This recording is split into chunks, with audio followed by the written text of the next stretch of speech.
some schools it exists, but it's not something that is readily available. Alam niyo naman yung state of internet infrastructure natin at syempre yung ibang magulang hindi rin kaya na. Sa gitna ng tumitinding pag-aalala ng mga magulang dahil sa sunod-sunod na insidente ng karahasan sa mga paaralan sa bansa, sinabi ni Department of Education Secretary Sani Angara na hindi agad-agarang makalilipat sa online learning setup ang mga eskwelahan. Sa halip, binigyang diin ng kalihim na pinagtutuunan ng pansin ng DepEd ang pagpapatibay ng seguridad sa mga paaralan.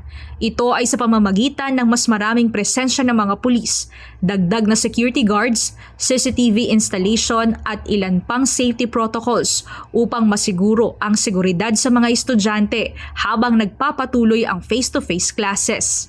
So, several meetings na kami with PNP, with DSWD, dun sa first aid aspect, etc. Pero itong mga threats, kailangan talaga seryosohin kasi kung totoo yan, we cannot risk, hindi natin pwedeng i-risk na magpasukan talaga. So, siniseryoso natin lahat ng mga threats na ganun.